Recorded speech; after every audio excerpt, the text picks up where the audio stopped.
আমার জীবনে কি মাহফিল বন্ধ করার রেকর্ড আছে? না।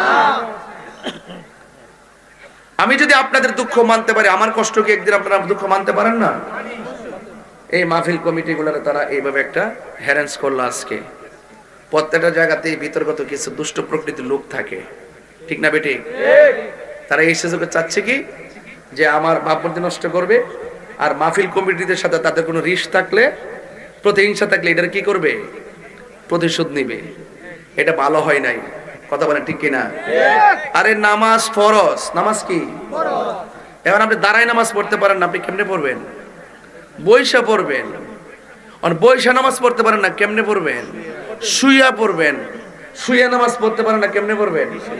ইশারায় পড়বেন। এখন ইশারায় পড়তে পারেন না, কি করবেন? কয়েক গণ্যা কাফারা দিয়ে দিবা। ইসলাম কি সহজ না কঠিন? অসুবিধা বুঝতে হবে। আর অসুবিধার সময় তো আল্লাহ শিথিল করে দিছে, তা বান্দা এত কঠোর কেন? আমি জানি একটা মাহফিল করতে গেলে অনেক টাকা খরচ হয়। আমি আমার কমিটিকে এটা বলছি, ইনশাল্লাহ যদি আপনারা যদি মাহফিলটা ম্যানেজ করে নিতে পারেন, আমি ইনশাল্লাহ আপনার মাহফিলটা নিজের সৌদ্যোগে আমি এটা করে দিব। আমি অনেক সম্মান দিয়েছি, কিন্তু যে দুষ্ট প্রকৃতির লোকগুলো কমিটিদেরকে এরকম একটা চাপ প্রয়োগ করছে, আমার বিভিন্ন ধরনের অশ্রাব্য কথাবার্তা বলছে, এটা নিন্দা জানাই। আল্লাহ পাক যেন সকলকে বোঝার তৌফিক দান করে, আমিন পড়ে। আমাকে ইন্তেজামিয়া কমিটির পক্ষ থেকে বিষয় দেওয়া হয়েছে সামাজিক আলোচনা করার জন্য। কি আলোচনা করার জন্য? তাহলে একটা আওয়াজ করে বলেন, নামাজের দরকার আছে না নাই? আরো জোরে। নির্দেশ কার? আরো বড় করে, নির্দেশ কার? আল্লাহ। আল্লাহ রাব্বুল আলামিন বলছেন, আমি আল্লাহ ছাড়া কারো ইবাদত করা যাবে না। সিজদা পাওয়ার মালিক কে? আল্লাহ। আল্লাহ রাব্বুল আলামিন বলেন, ওয়া কাদা রাব্বুকা আল্লা তা'বুদু। আল্লাহ বলেন তোমাদের উপরে নামাজকে ইবাদত করাকে আবশ্যক করে দেওয়া হয়েছে। বলেন ইবাদত পাওয়ার মালিক, সিজদা পাওয়ার মালিক আল্লাহ। আমরা আল্লাহ ছাড়া কাউকে সিজদা করি না, কাউকে সিজদা করি না। এইজন্য আপনাদের খেদমতে আমার অনুরোধ হলো, সময় থাকতে মালিকরে ডাকতে হবে। এই দুনিয়াতে আপনি যা করবেন তার হিসাব আল্লাহর কাছে আপনাকে দিতে হবে। আমি শুনেছি এই মাহফিল অনেক মা বোনরা এসেছেন। আমি মা বোনদেরকে উদ্দেশ্য করে অনেক কথা বলতে চাই। শুরুতে একটা বার্তা দিতে চাই, নামাজ যেমন ফরজ, পর্দাও তেমন ফরজ। সন্দেহ আছে? আল্লাহ বলছেন, তোমরা চক্ষুকে অবনত রাখো, তোমরা তোমাদের লজ্জার স্থানকে হেফাজত রাখো। আল্লাহ প্রথম বলেছেন চোখের কথা, কারণ চোখ যে মনের কথা বলে। এই পৃথিবীতে যত পাপের উদ্রেক হয় চোখ থেকে হয়। চোখ থেকে কুবাসনা জাগ্রত হয়।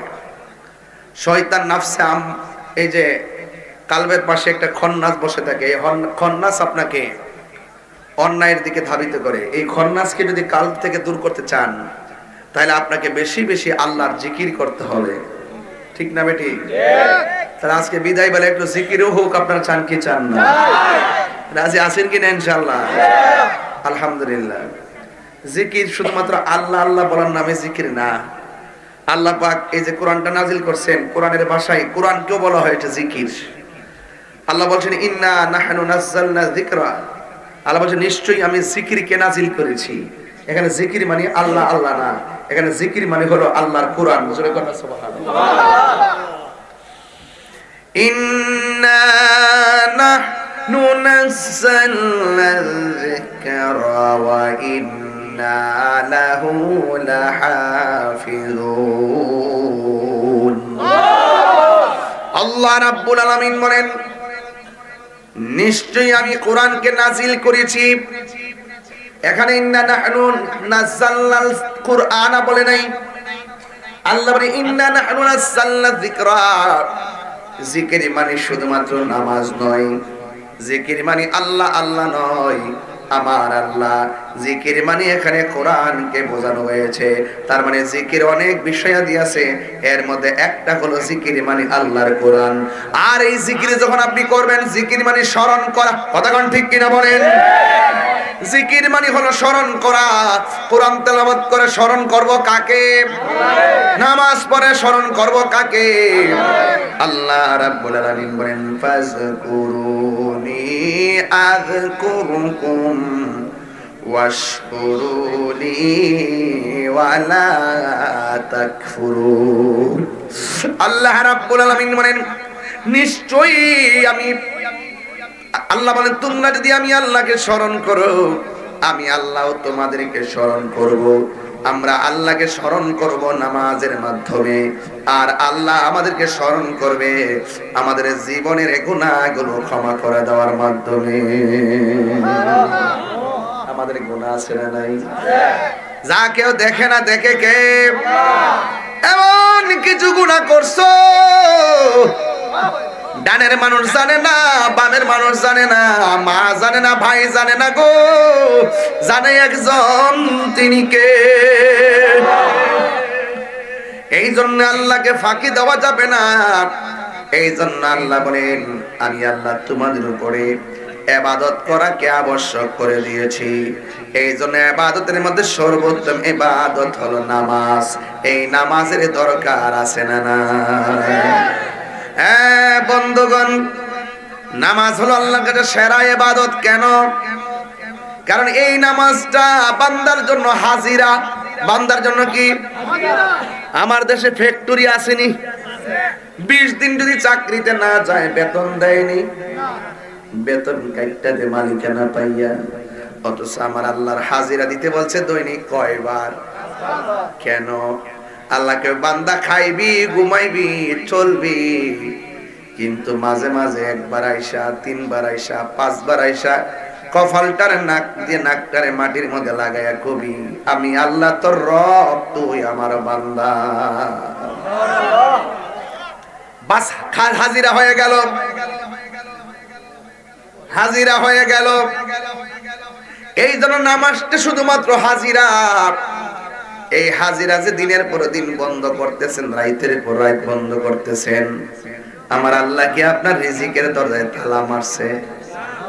ইচ্ছা করলে ফজর নামাজ না পড়ে যারা ঘুমায় থাকে, ঘুমের ঘরে আমার আল্লাহ প্যারালাইসিস করে ফালাই রাখতে পারে কি পারে না? আরে বান্দা ক্ষমতা পাইয়া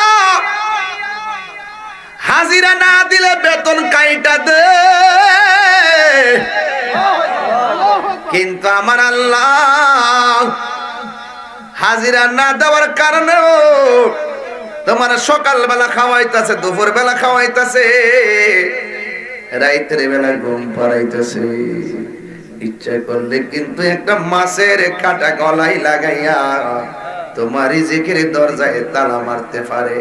আল্লাহকে আমি মারি না কেন জানোস নি? আমি আল্লাহ তোর চেহারাটারে নিজের হাত দিয়া বানাইছি। মায়া করে বাসায় রাখে দি কেন বাচ্চা রইছি? নাইলে বাসায় রাখলো আতরুল উলা ল্যাংরা বানায় বাসায় রাখতে পারতো। কথা কোন ঠিক কি না? ইন্নাল্লাহা ইউমাহিলু ওয়া লা ইয়ামহুল, আল্লাহ ছাড় দে কিন্তু ছেড়ে দেই না। দুনিয়াতে নামাজ না পড়ছো, খাওয়াইছে, ঘুম পাড়াইছে, তার মানে ভাববেন না হাসরের ময়দানে বাচ্চা যাইবেন। আল্লাহ কইবা দাঁড়া, একটা কদম দেওয়া যাবে না, সামনে হিসাব দিতে হবে। এই জন্য আমার নবী, আপনার নবী মেরাজে যাওয়ার সময় আল্লাহ রাব্বুল আলামিন বলেন বন্ধু আমি আপনারে এত সুন্দর জায়গায় আনছি, এত সুন্দর জায়গা পৃথিবীর কাউকে আনি নাই, কেউ জায়গাটা দেখে নাই, কেউ জায়গাটার মধ্যে হাঁটে নাই। আল্লাহ ও বন্ধু একমাত্র আপনাকে এনেছি।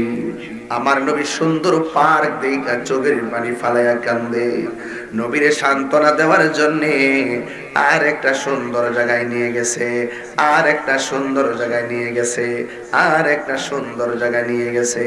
নিতে নিতে আল্লাহ রাব্বুল আলামিন বন্ধুরে সান্ত্বনা দেওয়ার জন্য, কারণ আমার আল্লাহ আমার নবীর চোখের পানি মোবারক সহ্য করতে পারে না। আল্লাহকে বন্ধু আপনি খুশি, আমি আল্লাহ খুশি। এই জন্য আমার যুবক ভাইয়েরা 17টা জায়গায় নবীর ঘুরাইয়া ঘুরাইয়া সব দেখাইছে। এরপরে নবীকে আল্লাহ প্রশ্ন করে বন্ধু গো ও বন্ধু, এত সুন্দর জায়গা দেখানোর পরেও আপনার মনে আনন্দ দিতে পারলাম না। বন্ধু আপনি কেন কাঁদেন?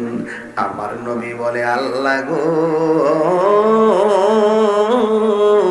ও আল্লাহ, আমি নবী এত সুন্দর জায়গা দেখেছি, আমার গুনাহগার উম্মত তো এত সুন্দর জায়গা দেখি নাই। আমার উম্মত ছাড়া আমার কোনো কিছুই ভালো লাগে না। আল্লাহু আকবার। এবার আল্লাহ ডাক দিয়ে কে, বন্ধুরে, ও বন্ধু, আপনার উম্মতের জন্য আমি আল্লাহ 5 ওয়াক্ত নামাজ দিয়া দিলাম। সুবহানাল্লাহ করা রে। ফজরের নামাজের ফরজ কয় রাকাত? 2 রাকাত। যোহরের নামাজের ফরজ কয় রাকাত? 2 আর 4 কত? আসরের ফরজ কয় রাকাত? 6 আর 4 কত? মাগরিবের কয় রাকাত? 10 আর 3 কত? এশারের নামাজের কয় রাকাত? 13 আর 4 কত? আল্লাহ নবীরে ঘুরাইছে কয় জায়গায়? আল্লাহ কয়, ও বন্ধু, আপনার উম্মতের মধ্যে এই জায়গায় আপনাকে আনছি, কেউ জায়গাটা দেখে নাই। এই জায়গা দেখে আপনি উম্মতরে স্মরণ করছেন। আপনার উম্মতরে যাইয়া বলবেন 5 ওয়াক্ত ফরজের মালা গলায় লাগাইতো। আমি আল্লাহ আপনাকে কথা দিলাম, আপনার উম্মত গুলাকে এই 17টা জায়গা ঘুরাইয়া আমি আল্লাহ নিজে জান্নাতের টিকিট দিব। এই নামাজ দরকার আছে না নাই? তাই এই টিকিটের দরকার আছে না নাই? যারা বাড়িতে ঘুরে ঘুরে জান্নাতের টিকিট বেচে আছে না নাই? এই টিকিট এই টিকিট নাকি? মেজাজটা খারাপ আমার। সারা জীবন কিতা ওয়াজ করলাম, এবারে ওয়াজ উঠা কবর বেটা 2টা প্রশ্ন করবো। ওমা দিনুকা, সারা জীবন